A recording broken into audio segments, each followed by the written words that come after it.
ជំរាបសួរបងប្អូននៅក្នុងបណ្ដាញសង្គម Facebook ទាំងក្នុងនិងក្រៅប្រទេស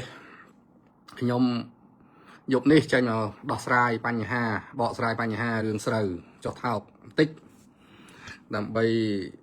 ឲ្យបងប្អូនយើងបានយល់បានជ្រាបខ្លះរឿងរ៉ាវថាហេតុអីបានស្រូវវាចុះថោកហើយបើសិនជាស្រូវចុះថោកតើយើងត្រូវមានដំណោះស្រាយបែបណាដើម្បីជួយកសិករយើងបាទនេះជាអ្វីដែលសំខាន់ជាព័ត៌មានសំខាន់ដែលខ្ញុំត្រូវលើកយកមកនៅការឡាយសូរយប់នេះបាទការឡាយសូរយប់នេះ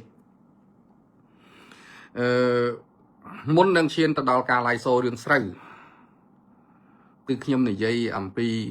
រឿងរ៉ាវខ្លះពាក់ព័ន្ធទៅនឹងនយោបាយក៏ដូចជាពាក់ព័ន្ធទៅនឹងកិច្ចព្រមព្រៀងសន្តិភាពសេចក្តីប្រកាសរួមរវាងព្រះរាជាណាចក្រកម្ពុជានិងព្រះរាជាណាចក្រថៃអំពីកិច្ចព្រមព្រៀងសន្តិភាពបាទដែលពួកប្រឆាំងចោទថាកាត់ដីដូរសន្តិភាពបាទហើយបំភ្លើសបំភ្លៃព័ត៌មានណាខ្មែរបាត់ប្រាសាទនេះខ្មែរបាត់ប្រាសាទនេះខ្មែរបាត់ដីនៅកន្លែងនេះភូមិព្រៃច័ន្ទបាត់ហើយភូមិជោគជ័យបាត់ហើយណាគឺវាបដិទ្ធព័ត៌មានคล้ายគ្រប់បែបយ៉ាងទាំងអស់បាទគ្រប់បែបយ៉ាងទាំងអស់ខ្ញុំនេះហើយបានចុះទៅព្រំដែនចង់2ខែហើយជាង2ខែចង់2ខែខ្ញុំដេកភាគច្រើនខ្ញុំនៅព្រៃច័ន្ទជោគជ័យព្រៃច័ន្ទជោគជ័យអត់មានសៀម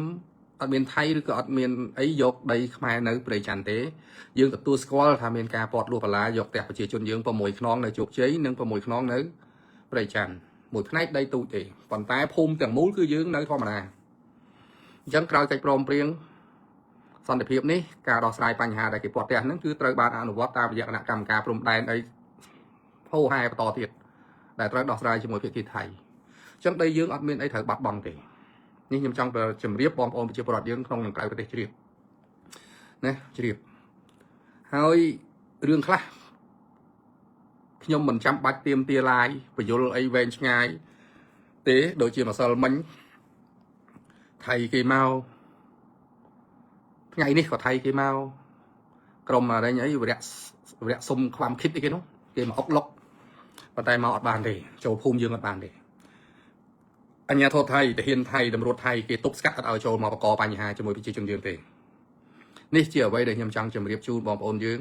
ដោយអាដាមប៉ាន់ខេមមិនថនដែលគាត់ប្រចាំការនៅទីនោះដេកទាំងយប់ទាំងថ្ងៃអញ្ចឹងគ្មាននរណាច្បាស់ជាងមនុស្សនៅដេកទាំងយប់ទាំងថ្ងៃទេហើយគ្មានរាជរដ្ឋាភិបាលឬអាជ្ញាធរណាហាមខ្ញុំមិនឲ្យឡាយមិនឲ្យផ្សាយទេរឿងខ្លះយើងត្រូវការថ្នមសភាពការរឿងខ្លះយើងផ្សាយទៅវាអត់ចំណេញយើងដឹងយើងផ្សាយធ្វើអីបាទយើងអត់ដឹងអីត្រូវផ្សាយធ្វើអីទេណាយើងគ្រាន់តែប្រាប់ថាមានគេមកឆាឆៅឥឡូវគេចេញទៅវិញហើយអាហ្នឹងយើងផ្សាយតែប៉ុណ្្នឹងយើងមិនដឹងទៅរៀបរាប់គេមកប្លន់ដីគេមកយកដីអីអត់ត្រូវទេបាទអត់មានទេបាទអត់មានទេហ្នឹងហើយមួយទៀតពាក់ព័ន្ធរឿងកាត់ដីដូរសន្តិភាពអត់មានគ្រប់ទាំងអស់បាទអានសេះមុំ3ចាក់ច្រែងវាលអន្ត្រីភ្នំទ្រប្រាសាទតំនតូចប្រាសាទតំនធំប្រាសាទតាកបីប្រាសាទខ្នាគឺខ្មែរគ្រប់គ្រងទាំងអស់គ្មានបាត់ដីណាទៅថៃដូចពួកអាក្បត់ជាតិពួកអាថោកមីថោកបកប្រឆាំងវាមួយថ្ងៃអង្គុយដាក់ផ្សាយហ្នឹងទេវាតាកំថាឡើយព្រំដែននៅខាងនោះដីខ្មែរនៅខាងនោះព្រំដែនជាមួយថៃសូម្បីតែកណ្ដាលក្រុងភ្នំពេញកណ្ដាលប្រទេសក៏វាមិនដែលហ៊ានមកផងពួកអស់នេះដែលនិយាយនេះសិតតែពួកអរុតចោគុកបាទពួកអរុតចោគុកទៅផ្ញើប្រាណនៅលើស្រុកគេមាន Facebook មួយតាំងខ្លួនធ្វើជាអ្នកចេះជាអ្នកស្នេហាជាតិខណៈដែលយើងនៅប្រទេសការពារទឹកដីវាថាយើងកាត់ដីឲ្យគេបើយើងជ្រុលកាត់ដដែលយើងចាំបាច់ទៅច្បាំងគ្នាធ្វើអីយើងចាំបាច់ទៅច្បាំងគ្នាធ្វើអីបាទអញ្ចឹងខ្ញុំចង់បញ្ជាក់ខ្លីតែប៉ុណ្្នឹងទេសូម្បីតែអេងឆៃអៀងក៏វាបំភ្លើសបំភ្លៃសិតតែកាត់ដីដូរសន្តិភាពយើងគ្មានបាត់ដីណាមួយចង្អាមពាក់ព័ន្ធទៅនឹងរឿងកិច្ចព្រមព្រៀងសន្តិភាពទេយើងអត់មានកាត់ដីអីឲ្យគេទេហើយនៅក្នុងសេចក្តីប្រកាសរួមមានប្រមាណចំណុច7 8ចំណុចហ្នឹងគឺបានបកប្រែជាភាសាខ្មែរឲ្យមើលហើយគ្មានចំណុចណាមួយដែលនិយាយអំពីរឿងកាត់ដីកន្លែងនេះកន្លែងនោះឲ្យទៅខាងភាគីថៃទេបាទខាងភាគីថៃទេតែពួកក្បត់ជាតិពួកឧទាមក្រៅប្រទេសវាប្រឹងស្រែកវាប្រឹងព្រុសវាប្រឹងថា បំភ្លឺបំភ្លៃគ្រប់បែបយ៉ាង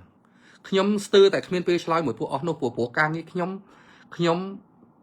រួមចំណែកដើម្បីប្រទេសជាតិខ្ញុំអត់មានពេលឆ្លើយជាមួយពួកអាថោកទៀតមីថោកទៀតនៅខាងក្រៅទេបាទអត់មានពេលទេតែខ្ញុំត្រូវការពេលវេលាដើម្បីបញ្យល់ប្រាប់បងប្អូនប្រជាជនយើងថាយើងមានមោទនភាពណាស់ដែលប្រទេសជាតិយើងមានថ្នាក់ដឹកនាំឆ្លៀសវៃសម្ដេចតេជោហ៊ុនសែនប្រធានព្រឹទ្ធសភាសម្ដេចធិបតីហ៊ុនម៉ាណែតនាយករដ្ឋមន្ត្រីដែលបានខិតខំតស៊ូព្យាយាមរកដំណោះស្រាយគ្រប់បែបយ៉ាងទាំងអស់ដើម្បីនាំមកនៅសេចក្តីប្រកាសរួមស្តីពីកិច្ចព្រមព្រៀងសន្តិភាពដែលបានចុះហត្ថលេខានៅថ្ងៃទី26ខែតុលាឆ្នាំ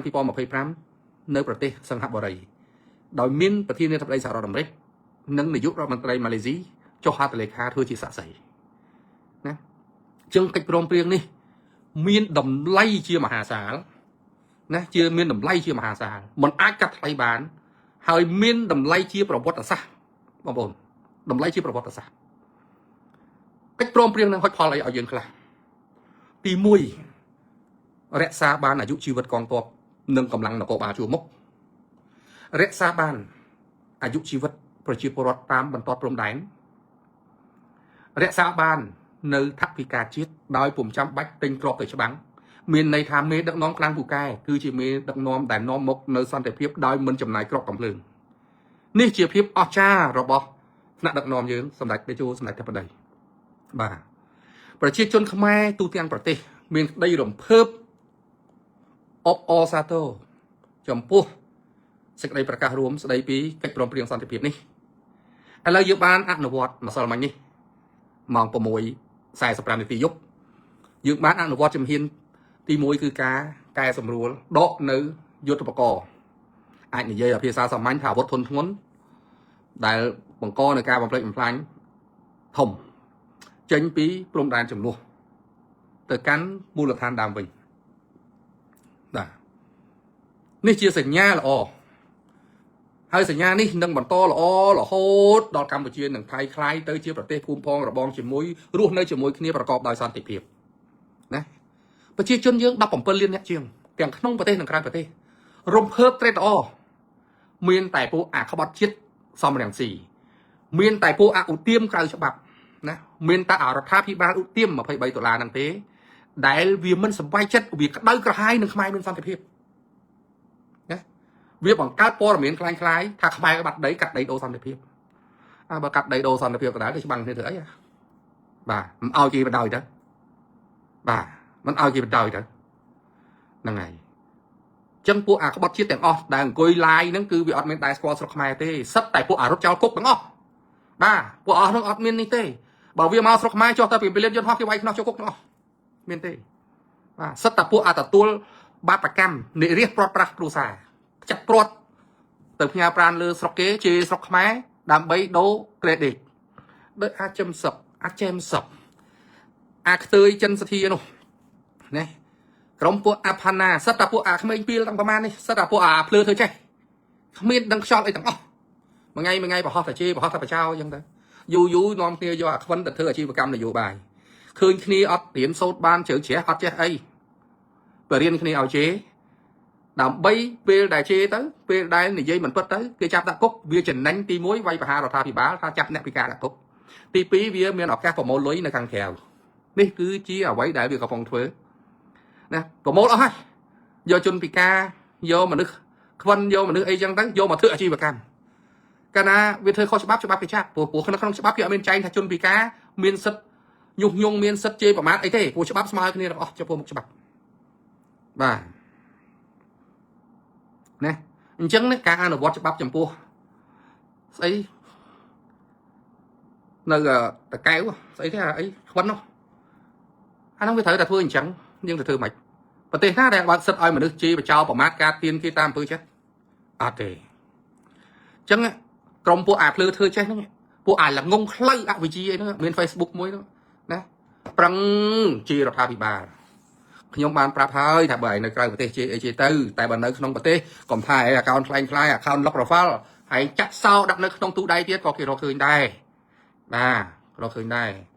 ហើយពួកឯង អាងថាស្នេហាជាតិក្តោស្អីបើមួយថ្ងៃនៅទាំងក្រៅនោះ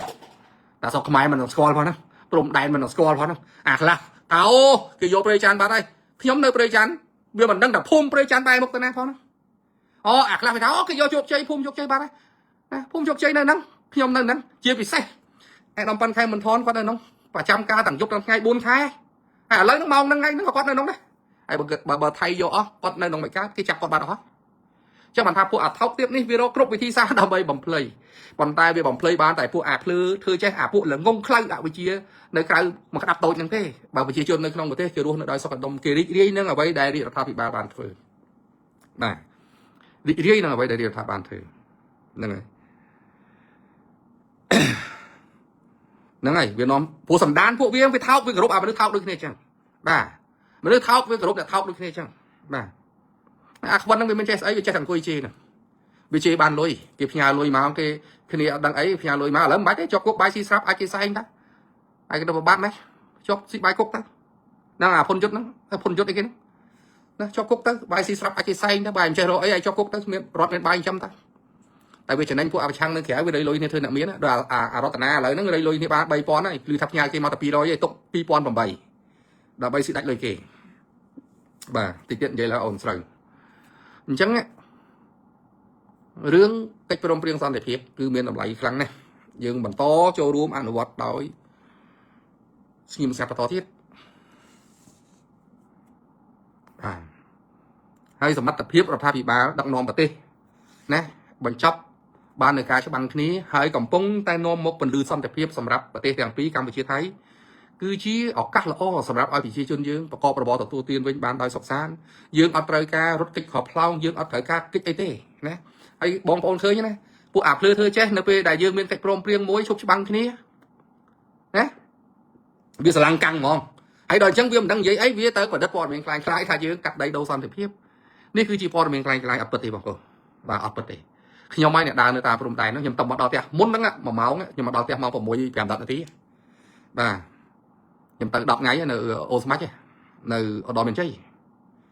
បាទខ្ញុំដើររហូតតែបាទរឿងរ៉ាវខ្ញុំដឹងទាំងអស់រឿងខ្លះយើងអត់និយាយព្រោះនិយាយទៅវាអត់ចំណេញយើងនិយាយធ្វើអីបាទនិយាយទៅវាអត់ចំណេញយើងនិយាយធ្វើអីអញ្ចឹងខ្ញុំឃើញវាប្រហោះលៀបពណ៌គ្រប់បែបយ៉ាងហើយមួយទៀតពាក់ព័ន្ធនឹងរឿង scam វាលៀបពណ៌ថាដឹកនាំនឹងមេ scam អនឡាញអីចេះចុះតាំងដល់ពិតរឿង scam នេះបត់ល្មើសឆបោកតាមអនឡាញនេះរាជរដ្ឋាភិបាលណាគឺបានយកចិត្តទុកដាក់បង្ក្រាបចាប់មនុស្សសង្គ្រោះមនុស្សរាប់ពាន់នាក់បង្ក្រាបអក្រិតជនរាប់រយនាក់ណាសង្គ្រោះមនុស្សបានច្រើនណាស់ហើយមិនមែនទើបតែធ្វើឥឡូវទេរាជរដ្ឋាភិបាលធ្វើយូរហើយធ្វើជាហូរហើយរាល់ថ្ងៃក៏កំពុងធ្វើដែរគ្មានហេតុផលណាដែលរដ្ឋាភិបាលខុបខិតឬបិទបាំងអំពើឆបោកតាមអនឡាញនេះទេបើយើងបិទបាំងដដែលយើងចាំបាច់តែសហការធ្វើអីណាដោយសហរដ្ឋអាមេរិកណាគឺសម្ដេចធិបតីហើយអ្នកស្នើសុំកិច្ចសហការដើម្បីធ្វើកិច្ចការអស់ហ្នឹងណាបើយើងគ្មានឆន្ទៈយើងចាំបាច់ថ្នាក់ដឹកនាំយើងចាំបាច់តែតាក់ទងគេធ្វើអីណា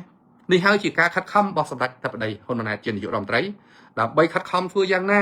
បង្ក្រាបបទល្មើសនេះព្រោះគ្មានហេតុផលអីយើងបិទបាំងទេហើយបទល្មើសនេះជាបទល្មើសដែលកើតឡើងមានលក្ខណៈជាសកលមិនមែនដោយឡែកសម្រាប់កម្ពុជាទេនៅប្រទេសណាក៏មានដែរពេញប្រទេសគ្រាន់តែថាប្រទេសណាក៏ដូចប្រទេសណាពេលមានបញ្ហាគេរួមគ្នាដោះស្រាយវាថោកទាបតែនៅក្នុងប្រទេសខ្មែរដែលពួកអាក្បត់ជាតិសមរង្ស៊ីណែនឹងពួកបរិវារវាហ្នឹងយកបញ្ហាកបិចកប៉ុកនៅស្រុកខ្មែរយកមកស្រែកប្រមាថកាត់ទៀនលៀបពណ៌ញុះញង់ជន់បលិចបាទអាហ្នឹងវាអញ្ចឹងស្រុកខ្មែរយើងវាអញ្ចឹងបាទអញ្ចឹងខ្ញុំថារឿងគ្រប់យ៉ាងគឺការមូលបង្កាច់របស់ពួកប្រឆាំងនៅក្រៅប្រទេសហ្នឹងសិតតែជាព័ត៌មានខ្លាំងៗគ្មានតម្លៃទេបាទព្រោះវាអត់មាននៅក្នុងស្រុកផងវាដឹងចោលទេហ្នឹងវារងថ្ងៃវាយកតែព័ត៌មានខ្លាំងៗយកមកផ្សាយបាទអញ្ចឹងហើយបានពួកវាហ្នឹងឯលីអលុតហើយដូចទៅបើករដ្ឋាភិបាល$23ហើយបើកអីចេញវាអត់មានតម្លៃផ្លូវច្បាប់ណាទេរដ្ឋាភិបាលមួយដែលគេទទួលស្គាល់បានលុះត្រាតែរដ្ឋាភិបាលនោះប្រសូតចេញពីការបោះឆ្នោតស្របតាមរដ្ឋធម្មនុញ្ញណាដឹកនាំប្រទេសមានទឹកដីមានប្រជាជនហើយអន្តរជាតិគេទទួលស្គាល់ដោយប្រទេសយើងថ្ងៃអញ្ចឹងគេទទួលស្គាល់ ហើយចុះពួកអោទៀមណាទួស្គាល់វាបង្កើតខ្លួនវាអីខ្លួនវាហ្នឹងអាហ្នឹងហើយដែលវាប្រែคลายវាជាពលរដ្ឋឬជាបកនយោបាយคลายទៅជាអ្នកអោទៀមណាដោយអាកឹមសុកហ្នឹងវាคลายទៅជាអ្នកនាំពាក្យរបស់ពួកអោទៀមពាក្យថាអោទៀមគឺជាពួកចៅព្រៃដែលបង្កើតអង្គការចាត់តាំងឡើងដោយមិនស្របច្បាប់គេហៅថាពួកដណ្ដើមអំណាចដោយចុងកណ្ដុងតែអានេះវាគ្មានចុងកណ្ដុងណាមកដណ្ដើមទេវាបង្កើតខ្លួនវាណាវាអត់មានកំហុសអីទេវាបង្កើតឲ្យខុសខ្លួនវាទៅជាពួកអោទៀមណារាល់ថ្ងៃនេះគឺវាជាពួកអ៊ុទៀមណាហើយពួកអាភ្លឺធ្វើចេះហ្នឹងអូគេខំគ្រប់គ្រងពួកអ៊ុទៀមណាឯងគ្រប់គ្រងឯងនៅក្នុងស្រុកឯងដឹងតែគុកអាគុកខ្ញុំប្រាប់ពួកអាអ្នកគ្រប់គ្រងរដ្ឋាភិបាល$23ហ្នឹងហើយគ្រប់គ្រងក្នុងចិត្តអីឲ្យដឹងទេតែបើខំគ្រងខមមិនសែញ៉ៃញ៉ៃប្រយ័ត្នគុកបាទប្រយ័ត្នគុកណា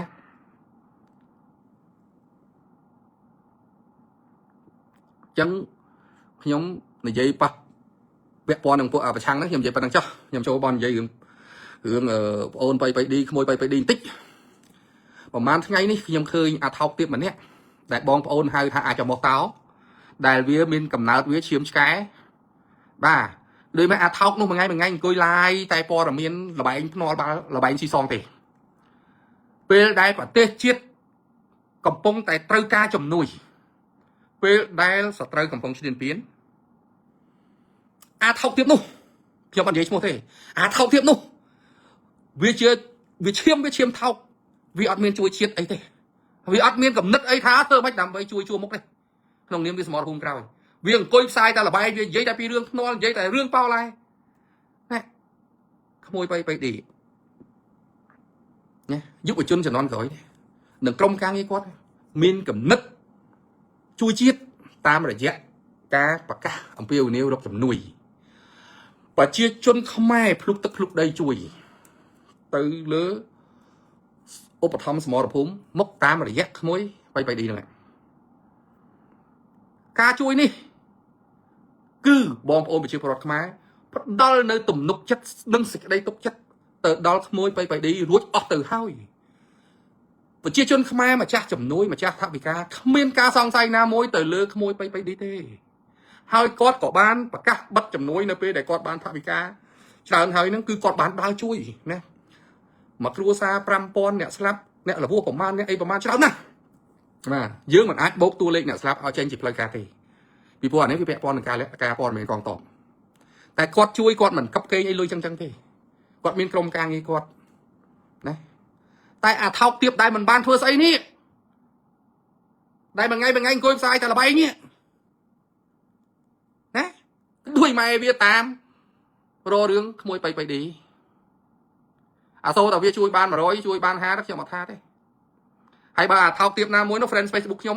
វាថាឲ្យ ACU ស៊ើបអង្កេតស៊ើបពីដូចម៉ែឯងរៀនដល់ថ្នាក់ណានោះឲ្យគេស៊ើបអង្កេតនោះរឿងប្រជាជននោះមានពាក់ព័ន្ធអីមន្ត្រីរាជការមាន friend Facebook ខ្ញុំមានអាថោកមួយនោះវាឌីលតាំងពីខ្ញុំស្អីវាឌៀមតាមខ្ញុំហៅស្ដាបណ្ឌិត Facebook លប់អីណាទៅការពារមនុស្សខូចគេដូចម៉ែឯងគេលួចស្អីណាអាមួយ friend Facebook ខ្ញុំឈ្មោះស្អីសេរីស្អីទៅខ្ញុំមិនសូវចេះទេវាឌៀមតាមវាថាខ្ញុំនឹងទៅការពារបៃឌីនេះខ្ញុំខូចដូចគ្នាខូចគេដូចម៉ែឯងសមត្ថភាពឯងបានរួមជើងអញអត់ friend Facebook ខ្ញុំមិនដឹងឈ្មោះស្អីទេនេះឈ្មោះស្អីសេរីស្អីទេខ្ញុំដល់ពេលវាច្រើនពេកទៅណាទេវាឌៀមតាមវាថាខ្ញុំហ្នឹងវាហៅខ្ញុំស្រាបណ្ឌិត Facebook ការពារក្មួយបៃឌីហ្នឹងsẽការពារមនុស្សខូចវាថាឲ្យ ACU ចុះស៊ើបអង្កេតទៅស៊ើបអង្កេតក្បាលម៉ែឯងលុយប្រជាជនដែលគេរៃគ្នាជួយដោយគ្មានពាក់ព័ន្ធអំពើពុករលួយមកពីណាហងណាហើយរៀនច្បាប់បែងក្បាលម៉ែឯងមកពីណាបើ friend Facebook ខ្ញុំវាមាននេះវាឃើញហើយនេះអាថោកទៀបគ្មានជួយអីគេទេប្រទេសជាតិកំពុងតែមានអាសន្នគ្នាខំរៃលុយគ្នាណាគ្នាជួយបានแบบពេញទឹកពេញដីណាចុះបើម្នាក់ជួយបន្តិចម្នាក់ជួយបន្តិចអញ្ចឹងទៅថៃរឿងអីចាំបាច់ទៅបំបាក់ទឹកចិត្តគ្នាថ្ងៃក្រោយមានអាណាគេជួយទៀតមិនគេមិនដឹងទេថាអាថោកទៀបឯងតោងគេយកល្បីដើម្បីអីឲ្យរីក website ឯងល្បីនោះគេមិនដឹងណាបាទគេមិនដឹងណាអំពើថោកទៀបរបស់ពួកឯងនោះពួកអាម៉ាហ្វីយ៉ាលេងតែល្បីនោះខ្ញុំឥឡូវស្នើឲ្យនាយកដ្ឋានប្រចាំបាត់មើលជាអគ្គស្នងការមើលអាមួយហ្នឹងរាល់ថ្ងៃ website ល្បីនេះធ្វើតាមផ្លូវច្បាប់ខ្លះមើល ấy à rò rương mẹ nào rò rương mà rò rương kì anh không cha đó ngày muốn nó dễ bạc qua nhưng mà đó cái nhóm do phao tang nó bạn tới nhóm lúc sau nó bị du hơi còn ngày nào môi thử bọc nhóm này đúng không ba cho một tàu nó còn ngày nào môi thử bọc nhóm đây ba ở tập hơn ở chợ lớn ba lấy nó ngưỡng môi bay đi nó nhóm cất tha dương và chọc gai lon lói hơi nhóm cất tha bom ô dương vô hơi môi quạt lẹ bom trơn đồng bay phải chết dương xong bay tại nhóm đại chui trơn đấy còn mình smart quạt phong ba tại dương lướt thực chất ở môi quạt bom phơi chẳng đại miếng phải cháu đó chết chân chẳng ạ anh đang bán cái hai thà này hai chiết bằng quỳ đuôi mai website đại đương âm bữa bay giảm mốc hay mà rò rương kia chẳng vì ở trời rương ba vì ở trời rương anh không chán đó ngay tam rò rương kia nhìn thằng công bác là bóc bứt đấy anh ngày nào truy lán phải giặt để ghét chọn la này ngày nào truy mà tốt giờ đánh bốc la này bốc mà to ai cũng tích trao này anh trong thư nét ca chứ cá ai tờ spray bắt lớn đi mà thao tim men ta anh không chơi viêm toàn bay vào đó việc đắng to dây đường sợi bom ôn chăm này dây đường sợi tiền tọt đám nó bom ôn nhóm choរួមsau đây này đường sợi này hơi anh nất chia cả xe co chứ và còn tay nhóm có thể phép bị hết nâng phao này thưa vậy không mà đã sợi làng khay có về miền bù là hết ấy bạn sợi làng khay sợi cho khay có dương thời trả sắc xa vì mù là hết ấy bán sợi cho khay hai bạn đang bị mù là hai dương thời đó đầm nát dài ní chia ở vậy để nhóm trong để gì còn men nom kia chi kia tam Facebook còn men nom kia ôn ai lên Facebook kì khi nhóm men biết một clear sợi làng khay sợi cho khay trời rùm kia cho từ xài cùng ôn ai lên Facebook ấp bàn cả nè lấy bóng ổn về sợi cho thao trời rùm kia cho từ xài cùng bạch ôn ai lên Facebook ấp bàn cả ní chỉ biết nhom như vậy cho từ xài cho từ dạng mạch cho từ chui rốt đồng nó xài ở các sĩ co dường cho từ chui tinh các sĩ co dường cho từ mưa túc lồng bắt ra bỏ các sĩ co dường ní hai bàn cái hai thao nè chui mình men bằng học Facebook chê tha ban này chê nè thông nụ chê nè đi nè nụ mình làm nó xài ắt mình làm nó xài thì các sĩ co nơi tại phòng bạn chân vị thi chui nhóm ra prak vì mù hạt là sấn ta mù hạt ấy bàn sợi chọc lại nhóm bàn phơi cà sài chiếu hay cả bàn tiêm pot chạy tập còn miền mà chấm nuốn bọc bằng tray chấm nính nơi không bị say cả xì cằm mù hạt sợi chọc lại đôi xa đại ca ba nôm chanh bằng co so lang với như là bò hành đỉa đại phơi oi bằng co so lại thì $500 nè cả năm pipon phải 4 không ở lần ní nó so tay $300 đấy năm pipon phải 5 bà chân khăn mà tao cho học $200từ tại sai sắp chiêng phải rồi từ tại sai sắp phải rồi bàประเทศน้อมใจอย่างกอบเซ็งโดยจีไทยเวียดนามปากีสถานบ้านนอนพวกนี้บังการประมาณผลัดในปีได้หลังเดียบัดโดยซาบ้านดำไลล้อในปีนุ่มจังอ่ะประเทศน้อมก่อโจโดยอินโดนีเซียฟิลิปปินส์บ้านอาการน้อมโจในฉนามนี้เฮ้ยโดยซาที่ซาสมบูรณ์สวายรกดำไลล้อเนื่องโดยอติปุลปลายปลัวคาสเทียมันปะปอดเงินโคโดยการเปิงตกเตประเทศน้อมใจอย่างกอทมเติมบังคับจัดตำแหน่งไทยดาบใบประคุดประเกณฑ์จมวยเดียนำเชี่ยเยี่ยมตันดามตีซาดาการไตจังเอียดกลายปีอย่างกอกระโอบตีซากอซอกัมพูชีเมียนตือไตเวียดนามหมวยฉลอดกุด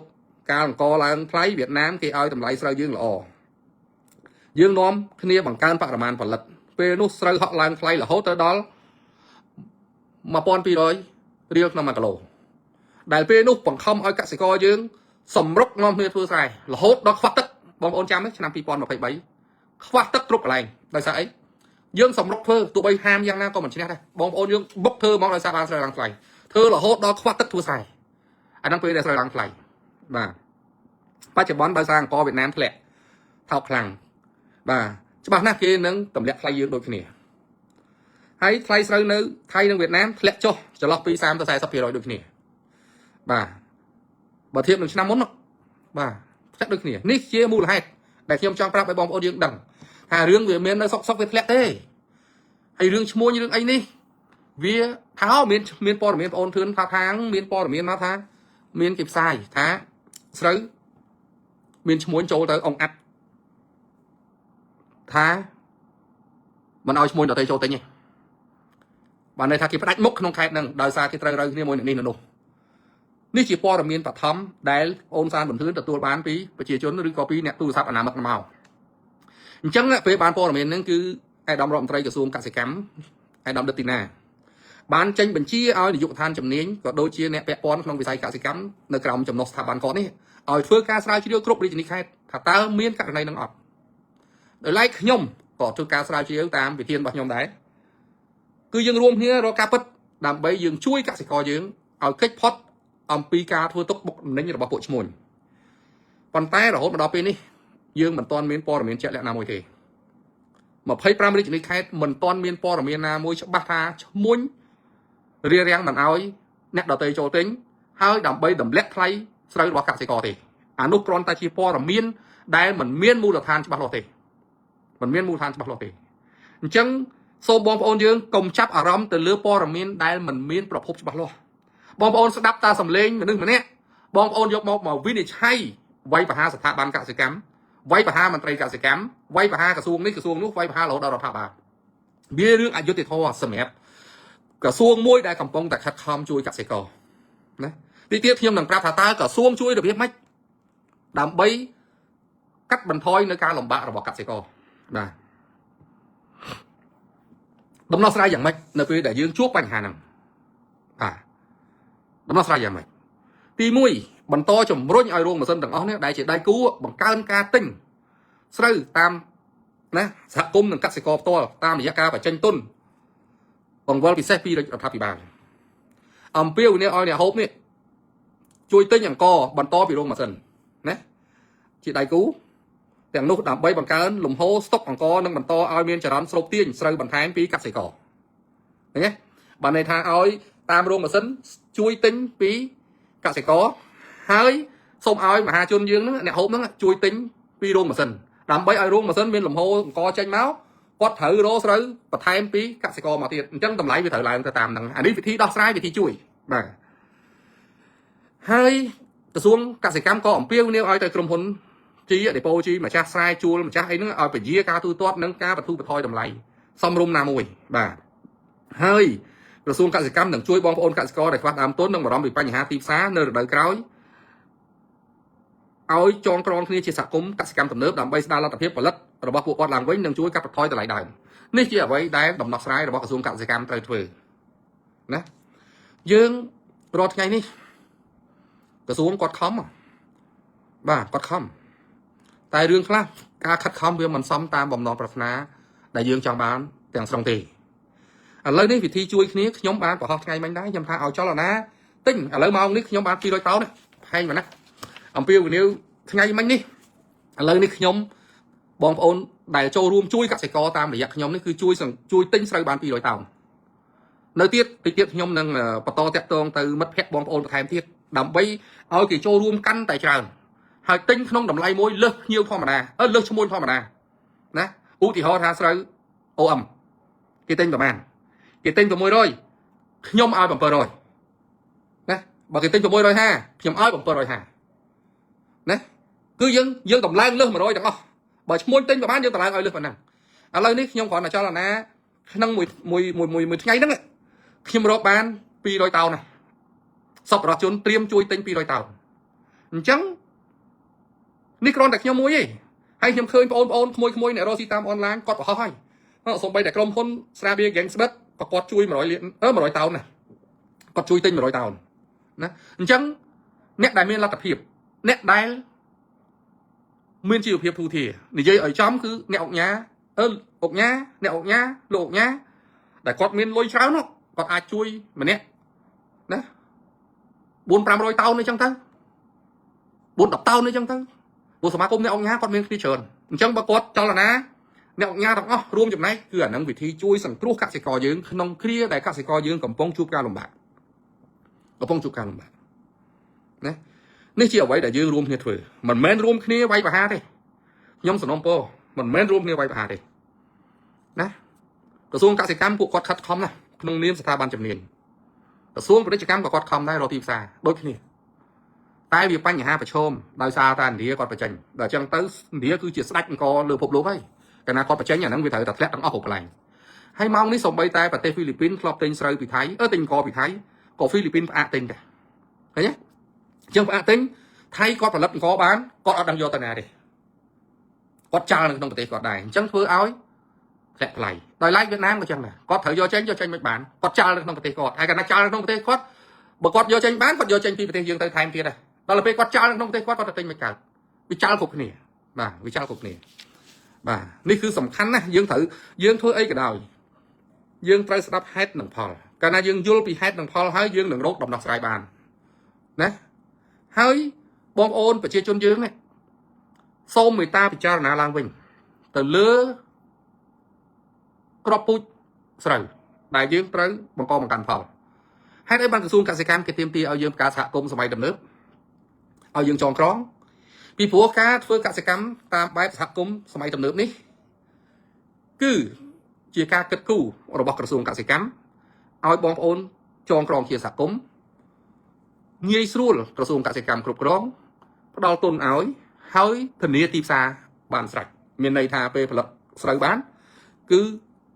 រោងម៉ាស៊ីនគេចាំយកតែម្ដងហើយពូជគឺជាពូជស្រូវដែលនាំចេញទៅក្រៅបានអង្គនាំចេញទៅក្រៅបានអង្គ OM នេះរាល់ថ្ងៃគឺយើងដាំមកសម្រាប់តែពូជរបស់វៀតណាមហ្នឹងសម្រាប់តែលក់ឲ្យវៀតណាមទេបើវៀតណាមអត់ទិញគឺយើងចាក់ចោលហើយអានេះយើងនិយាយឲ្យត្រង់ហើយបើយើងអត់ស្ដាប់ក្រសួងកសិកម្មហើយយើងនៅតែមាននេះដោយសារអាងថាពូជ OM ហ្នឹងស្រួលដាំឆាប់បានផលតែហូបអត់កើតទេណាយើងដាំហ្នឹងអាហ្នឹងសម្រាប់យកធ្វើចំណីសត្វណាហើយបើយើងរំពឹងដាំមកយើងយកទៅលក់ឲ្យវៀតណាមចុះបើវៀតណាមអត់ទិញយើងលក់ឲ្យតាណាដោយឡែកពូជស្រូវរបស់ខ្មែរដែលក្រសួងកសិកម្មគេកំណត់ឲ្យទោះបីវៀតណាមមិនទិញថៃមិនទិញគឺយើងនាំចេញទៅក្រៅបានរោងម៉ាស៊ីននាំចេញទៅក្រៅបានណានាំទៅប្រទេសផ្សេងៗបាននេះគឺជាចំណុចខ្លាំងនេះគឺជាការដោះស្រាយបញ្ហាឲ្យកសិករឲ្យមាននិរន្តរភាពយូរអង្វែងក្នុងការធ្វើកសិកម្មហើយបើយើងធ្វើតាមតែចិត្តយើងចង់បានគិតថា OM ស្រួលដាំស្រួលអីស្រួលដាំប៉ុន្តែពិបាកលក់ពូជខ្មែររៀងពិបាកដាំបន្តិចត្រូវការពេលយូរបន្តិចតែស្រួលលក់ហើយបានថ្លៃទៀតបើយើងកាល់កូលេចុះឡើងទៅអត់មានអីខុសគ្នាទេហើយរឿងឲ្យពូជខ្មែរយើងអត់នាំគ្នាដាំយើងចូលចិត្តដាំតែពូជវៀតណាមដល់ទៅពេលវៀតណាមអត់ទិញវៀតណាមតម្លាក់ថ្លៃយើងមកខឹងរដ្ឋាភិបាលមកខឹងក្រសួងកសិកម្មវាអយុត្តិធម៌សម្រាប់ក្រសួងកសិកម្មទេណាមិននិយាយកាន់ជើងទេណាបងប្អូនជេរខ្ញុំជេរទៅ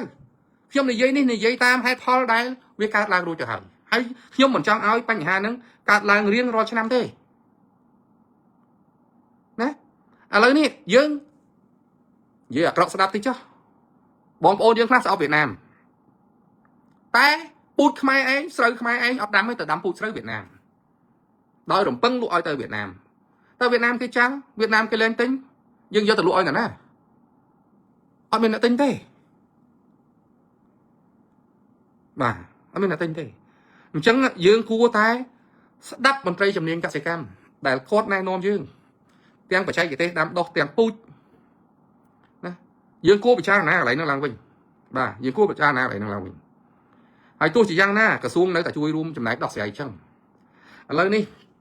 នៅរឿងច្រើនទៀតដែលខ្ញុំបានគិតគូរទៅដល់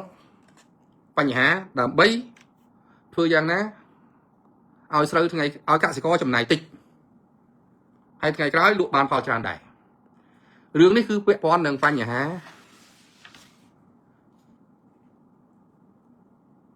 ពុករលួយនិងបញ្ហាលក់ទឹកបញ្ហាលក់ទឹកនិងបញ្ហាពុករលួយបងហេតុអីបានឈ្មោះពេលខ្លះគាត់ទិញឲ្យស្រូវធូរថ្លៃនៅពេលដែលយើងកំពុងតែប្រឈមនឹងបញ្ហាស្រូវធ្លាក់ថ្លៃហើយឈ្មោះតម្លាក់ថ្លៃទៀតដោយសារអីពេលខ្លះឈ្មោះដែលគាត់យកស្រូវទៅលក់ត្រូវបានប៉ុស្តិ៍តាមព្រំដែនមានសមត្ថកិច្ចពាក់ព័ន្ធមួយចំនួនហ្នឹងចម្រិតយកពីឈ្មោះទឹកអង្គហ្នឹងវាច្រើនពេកអញ្ចឹងនៅពេលដែលឈ្មោះចំណាយច្រើនទៅលើការចម្រិតពីអ្នកពាក់ព័ន្ធនៅតាមព្រំដែននោះគាត់ត្រូវមកទម្លាក់ថ្លៃកសិករទៅណាព្រោះអាហ្នឹងវាជាកត្តាមួយដែរដែលនាំឲ្យតម្លៃស្រូវកសិករថោកបាទអញ្ចឹងសមត្ថកិច្ចតាមព្រំដែនឬក៏កំពង់ផែណាដែលត្រូវអូសតម្លាក់ស្រូវតម្លាក់អីហ្នឹងគួរតែអាជ្ញាធរឬក៏ស្ថាប័នដែលមានការពាក់ព័ន្ធមើលកន្លែងហ្នឹងពីព្រោះมันអាចឲ្យក្រសួងកសិកម្មម្នាក់គាត់ទទួលថ្មបាក់ទេ dương tụi ta mình anh đó là phê lưỡng nè từ do lối sao bắt được cáchឬក៏ស្ថាប័នណាផ្សេងនោះទៅយកលុយពីឈ្មោះដល់ឈ្មោះអស់លុយច្រើនមកតម្លាក់ថ្លៃឲ្យកសិករដល់ទៅពេលកសិករខឹងមិនមែនខឹងសមត្ថកិច្ចមិនមែនខឹងអីមកខឹងកសិកម្មអានោះយើងនិយាយទៅវាអយុត្តិធម៌គ្នាដែរហើយរឿងពាក់ព័ន្ធនឹងលក់ទឹករឿងលក់ទឹកនេះគឺជារឿងរ៉ាំរ៉ៃហើយដែលខ្ញុំទ្រាំមិនបានខ្ញុំសុកចិត្តនិយាយនៅថ្ងៃនេះបើខ្ញុំមិននិយាយគឺកសិករនឹងដេកឈឺចាប់តតកូលស្អីទៅដេកឈឺចាប់តតកូលឪពុកម្ដាយទិញទឹកយកមកធ្វើស្រែឪពុកម្ដាយស្លាប់កូនបន្តវេនទិញទឹកយកមកធ្វើស្រែហេតុអីបានធនធានធម្មជាតិខ្លាយទៅជាឈ្មួញយកទឹកមកលក់អស់ហើយជុំវិញបឹងទន្លេសាបកំពង់ធំលេខ1បាត់ដំបងក៏មាននិយាយចំស្ទើរតែខេត្តជុំវិញហ្នឹងខ្ញុំសំណូមពរឲ្យក្រសួងពាក់ព័ន្ធពិនិត្យឡើងវិញរឿងអស់លោកធ្វើនំអត់ម្សៅគាត់ទឹកយកមកធ្វើអាជីវកម្មអត់ឲ្យប្រជាជនធ្វើស្រែទេបើចង់ធ្វើស្រែគេបើកទ្វារឲ្យគិតលុយបហូរដាក់ស្រែគិតលុយទឹកទលេណាគេដាក់តាមម៉ាស៊ីនមួយគេទៅប៉ាវទឹកនៅហ្នឹងហ្មងអញ្ចឹងរឿងនេះកើតឡើងយូរអង្វែងហើយសូមឲ្យខ្ញុំសំណូមពរសូមឲ្យក្រសួងឬក៏ស្ថាប័នប្រឆាំងអំពើពុករលួយក៏ដូចជាក្រសួងអធិការកិច្ចមេតាចោះស៊ើបអង្កេតខេត្តព័ទ្ធជុំវិញបឹងទន្លេសាបជាពិសេសសួរកសិករដែលធ្វើស្រែនៅជុំវិញបឹងទន្លេសាបតើពួកគាត់ទិញស្រូវទិញទឹកហេតុអីបានពួកគាត់ត្រូវទិញទឹកកាលណាគាត់ទិញទឹកវាធ្វើឲ្យកសិករត្រូវបង្កើនការចំណាយណាហេតុអីទឹកទន្លេយើងសោះទឹកធម្មជាតិថ្លៃទៅជាឈ្មោះទៅនំអនុសាវយកទឹកហ្នឹងគ្រាន់តែទិញម៉ាស៊ីនមួយមកដាក់មកបូមខ្ញុំអត់ចោទថាស្ថាប័នណាទេតែខ្ញុំបានដឹងខ្លះថាតើតែបើកទ្វារទឹកបហូរមកបានលុយបានគេឲ្យបើកឲ្យបើមិនអញ្ចឹងអត់ទឹកធ្វើស្រែទេអញ្ចឹងប្រជាជនរស់នៅជុំវិញបឹងទន្លេសាបភាគច្រើនគឺទិញទឹកខណៈពេលដែលទឹកនេះជាទឹកធម្មជាតិសោះគេយកទឹកយកមកលក់ឲ្យប្រជាជនខ្លួនឯងអញ្ចឹងដើម្បីរួមគ្នាដោះរឿងលក់ទឹកនេះជួយកសិករគឺត្រូវតែនិយាយរឿងទឹកហ្នឹងដែររាល់ថ្ងៃហ្នឹងកសិករគ្នាចំណាយគ្រប់មុខសូម្បីតែទឹកដែលជាទឹកធម្មជាតិបោះទឹកភ្លៀងទឹកទលេទឹកបឹងទឹកបួនេះក៏ត្រូវឈ្មួញទៅពាត់ដើម្បីខាត់ទឹកទុកលក់ឲ្យកសិករដែរកំពង់ធំសបោចឹងសំណូមពរអេដាមអាបាខេតចុះមើលក្រុមហ៊ុនណាខ្លះរកស៊ីលក់ទឹកហ្នឹងបើរំលាយចោលបានរំលាយទៅទុកទឹកហ្នឹងឲ្យប្រជាជនហើយបើថាត្រូវការម៉ាស៊ីនហ្នឹងថ្លៃប្រហែលខ្ញុំរាយគ្នាទៅទិញម៉ាស៊ីនហ្នឹងទុកឲ្យប្រជាជនមិនបាច់យកលុយទេគ្រប់ខេត្តសូម្បីតែនៅមោងឫស្សីនៅបាត់ដំបងអីហ្នឹងគឺគេប្រើវិធីសាស្ត្រលក់ទឹកធ្វើអ្នកមានហ្មងទឹកបោះរត់សោះមិនទឹករត់ទេទឹកគេហៅថាទឹកធម្មជាតិទឹកអត់មានម្ចាស់ទេតែគេទៅពាត់គេទៅធ្វើឃុំក្រងណាខ្ញុំអត់ដែរលឺទេតែគេប្រាប់ថាទិញទឹកធ្វើស្រែគ្រប់ខេត្តទៅជុំវិញបឹងទន្លេសាបគេមានជ័យក៏លក់ហើយដល់អញ្ចឹងប្រជាជនគាត់កសិករគាត់ត្រូវបង្កើនការចំណាយបាទគាត់បង្កើនការចំណាយអញ្ចឹងណារឿងនេះប្រហែលជាគេលាក់អត់ឲ្យថ្នាក់ដឹកនាំដឹងទេឥឡូវនេះខ្ញុំទម្លាយឲ្យដឹងដើម្បីជួយកសិករបានតលតែយើងជួយគ្រប់ផ្នែកដែរឥឡូវទឹកនឹងអ្នកណាគ្រប់គ្រងហើយអ្នកណាលក់យកលុយទៅណាពីព្រោះកសិករទិញទឹករាល់ឆ្នាំធ្វើណាទិញទឹករាល់ឆ្នាំធ្វើណាហើយស៊ើបអង្កេតអាហ្នឹងហេតុអីបានកសិករត្រូវទៅទិញទឹកទលេទឹកបឹងយកមកធ្វើស្រែអញ្ចឹងបាទអញ្ចឹងការចំណាយរបស់កសិករច្រើនអញ្ចឹងចុងក្រោយរដ្ឋាភិបាលអ្នកទទួលថ្មបាក់អាអ្នកលើកទឹកនោះវាធ្វើសទ្ធិធ្វើអ្នកមានអស់ទៅណាអញ្ចឹងរឿងទឹកនេះខ្ញុំនឹងស្រាវជ្រាវបន្ថែមដើម្បីចង់ដឹងថាកំពង់ធំណាមេខ្លោងបាត់ដំបងណាកំពង់ឆ្នាំងណាប្រទាយមានជ័យណាខ្ញុំនឹងចំណាយពេលនៅពេលដែលសភាពការព្រំដែនធូរស្រាលខ្ញុំនឹងចុះស្រាវជ្រាវរឿងហ្នឹងខ្ញុំអត់ឲ្យពួកនេះធ្វើស្រែលើខ្នងនេះយកលុយធ្វើមានបានហើយឲ្យប្រជាជនខាងរដ្ឋាភិបាលទេព្រោះរឿងនេះសំខាន់ណាខ្ញុំទើបតែដឹងរឿងគេលក់ទឹកធ្វើស្រែឈ្មោះណាលក់ហេតុអីបានគេយកទឹកទលេមកលក់បាទរឿងហ្នឹងសំខាន់ណាបាទរឿងហ្នឹងសំខាន់ណាយើងចង់ជួយកសិករដូចខ្ញុំនិយាយមិញដដែលអញ្ចឹងមិនមែនក្រសួងកសិកម្មម្នាក់ឯងធ្វើបានទេវាទល់តែស្ថាប័នផ្សេងអាជ្ញាធរឲ្យចូលរួមទាំងអស់គ្នារឿងអីទៅធ្វើអញ្ចឹងហើយធម្មតាស្អីក៏កសិករទិញស្អីក៏កសិករជួលងាប់បាត់អស់ហើយគាត់ធ្វើអីរស់បាទអត់បានទេបាត់ដំបងក៏លក់ដែរគេថាបើមិនឲ្យលុយគេអត់បើកទ្វារទឹកឲ្យហើយណាអ្នកធ្វើអាហ្នឹងខ្ញុំនឹងចំណាយពេលស្រាវជ្រាវ đàm bay nhóm hay cái đường năng áo chỉ là sẵn là đàm bay anh ấy cứ chia vị thi xa chui cả sẽ có bật thôi này ca chậm này đàm bay ngay cái tụi bay sợi thọc mấy còn sợi khảm đây là ở ban thế nào hướng lộ tận nó nhầm tầm lư đã trong mình bằng tờ lê sáp lộ đúng không hay tật tờ lê do tật tờ lê mà lộ ai cả sẽ có gì mà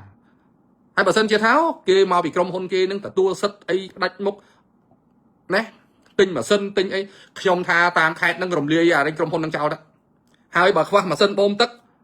nào rồi tha bị ba rư nào bị say ai cái chôn na chui ta free mong bà tha thầm ra mà sân bom tất bộ khi ông có nè cả sai còn miền là tập hiệp ở đây bom ôn dương tới chui bàn này mà chui bàn này anh đang chui á dương chui chỉ chôn dương mà chẳng đập bay chui anh nó sẽ chui àពីមួយកាត់ថយការចម្រិតលុយពេលដឹកជញ្ជូនស្រូវទៅតាមលុកនៅតាមព្រំដែននោះកាត់ថយអាការយកលុយហ្នឹងទី2គេលុបបំបត្តិចោលអាបបធរលុកទឹកធ្វើស្រែនេះវាដូចអាក្រក់ពេកយកទឹកទលេយកទឹកបឹងយកមកលុកឲ្យប្រជាជនខ្លួនឯងណាអាហ្នឹងអត់បានទេណាឥ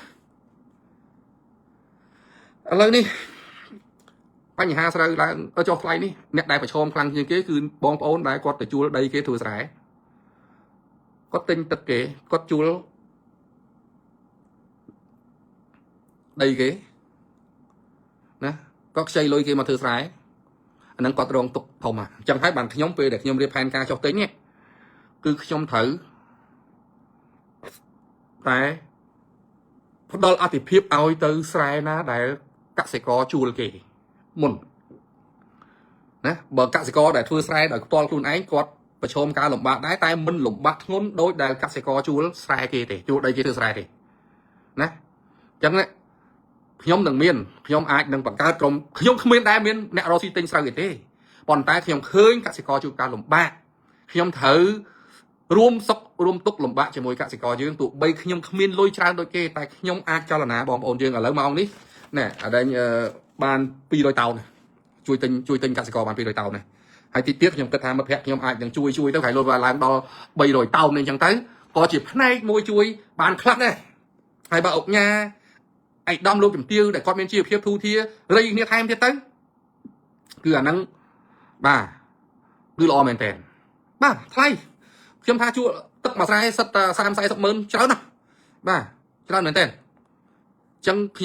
ញុំលឺសូរអញ្ចឹងខ្ញុំអនុញ្ញាតអញ្ចឹងរឿងនេះគឺខ្ញុំគិតថាខ្ញុំនឹងស្រាវជ្រាវបន្ថែមណាបងប្អូនណាដឹងពីរឿងលក់ទឹកស្គាល់ឈ្មោះស្គាល់ក្រុមហ៊ុនដែលរស់ស៊ីលក់ទឹកជុំវិញហ្នឹងសូមឲ្យផ្ដល់ព័ត៌មានតាម Telegram ខ្ញុំ010 933 883ដើម្បីខ្ញុំមានមូលដ្ឋានហើយចុះស៊ើបបញ្ជាក់បន្ថែមទៀតយ៉ាងម៉េចយ៉ាងម៉ាយើងយកមកផ្ញើជូនទៅ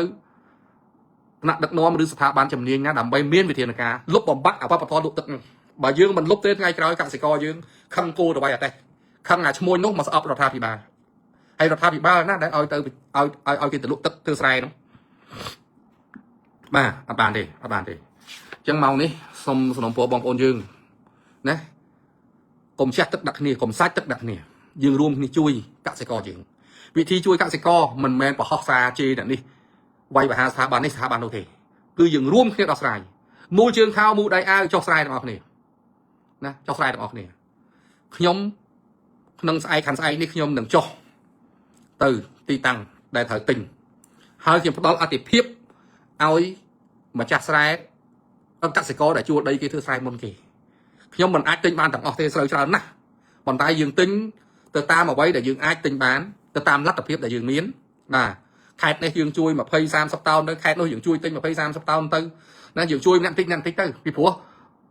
លុយទិញ200-300តោនណាមិនតិចណាតែយើងទិញក្នុងតម្លៃលើសពីតម្លៃឈ្មោះទិញ100រៀលក្នុង1គីឡូបាទហើយខ្ញុំសង្ឃឹមថា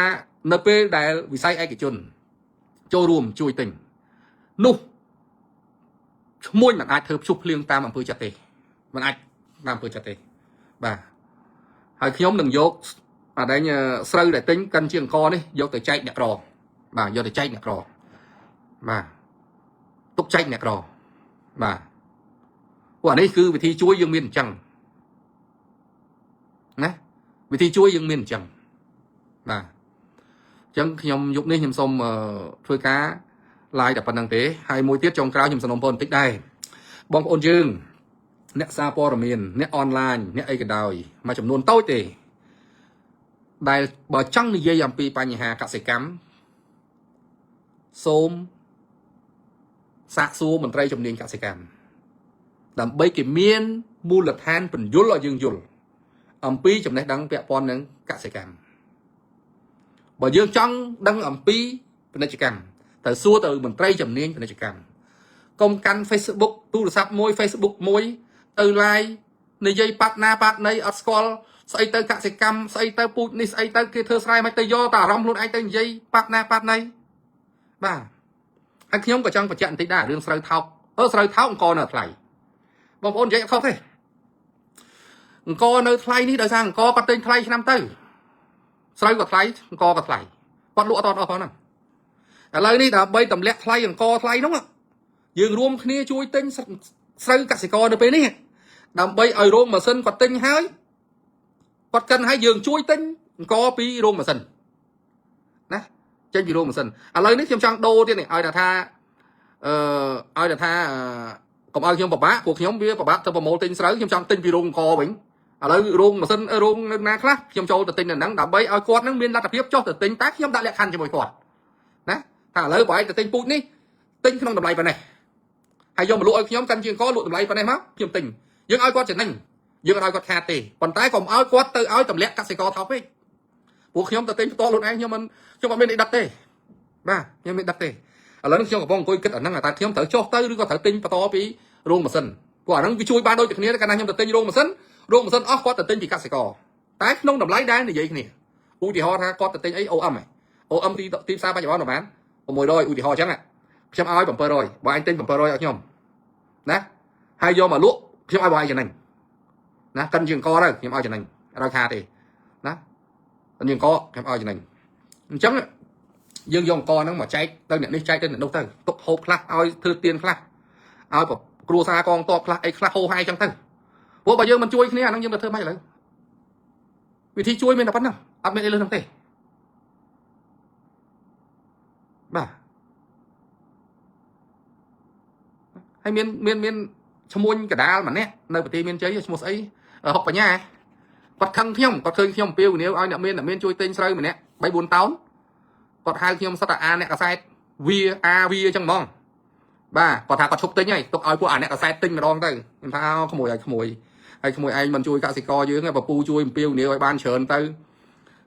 នាំគ្នាទិញកសិករយើងបានថ្លៃទៅកសិករយើងមិនចំណេញគាត់មិនសប្បាយចិត្តហើយក្មួយឯងទៅខឹងពូហៅពូសិតតែហៅពូសិតតែវាណាវានេះឈ្មោះហុកបញ្ញាខ្ញុំវាមិនទៅចង់កម្មចង់ពីឃើញគាត់ក្មេងគាត់ឆេវឆាយគាត់អ្នករកស៊ីស្រូវឈ្មោះបាទណាឈ្មោះខ្ញុំចង់ប្រាប់គាត់ថាក្មួយបើកចិត្តអត់ទៅលាយក្មួយទិញប្រមាណបានទិញទៅពូអត់ទៅឆាឆៅក្មួយទេពូទិញបានប៉ុណ្ណាពូទិញប៉ុណ្ណឹងពូទិញបានតែ200-300 តោនទេក្មួយឯងសល់ប្រមាណក្មួយឯងទិញយកទាំងអស់ចុះបាទទិញយកទាំងអស់ចុះហ្នឹងហើយព្រោះឥឡូវយើងអត់ដឹងធ្វើម៉េចទេម៉ោងនេះខ្ញុំរកបាន200 តោនហើយត្រូវត្រៀមជួយទិញបាទអញ្ចឹងពី3 ខែអូនអើយរាល់ថ្ងៃនេះចង់ហែកខ្លួនទៅលែងរួចហើយព្រំដែនផងរឿងសង្គមផងរឿងកសិករផងរឿងគ្រប់យ៉ាងហើយចង់អស់ពេលឥឡូវនេះរកពេលសម្រាប់គ្មានទេបាទ1000 រៀលទៅ1100ស្រូវខ្មែរអូននេះស្អីអូនមនីវ៉កអីនេះស្រូវខ្មែរអូនពូជខ្មែរយើង1100តែ OM អីហ្នឹងអត់អាចទេ OM ហ្នឹងតែ700-800ហ្នឹងអស់ហើយពូជវៀតណាមអូនពូជវៀតណាមគេអត់ហូបទេអាហ្នឹងគេទិញភាគច្រើនទិញធ្វើចំណីសត្វ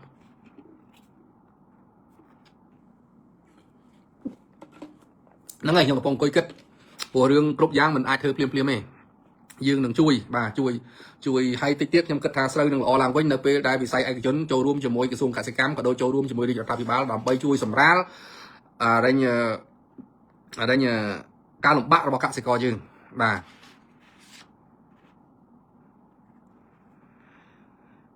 សម្រួលការលំបាករបស់កសិករយើងអញ្ចឹងយប់នេះខ្ញុំសូមឡាយប៉ុណ្ណឹងសូមអរគុណសូមជម្រាបលាបងប្អូនទាំងអស់គ្នាណាបាទ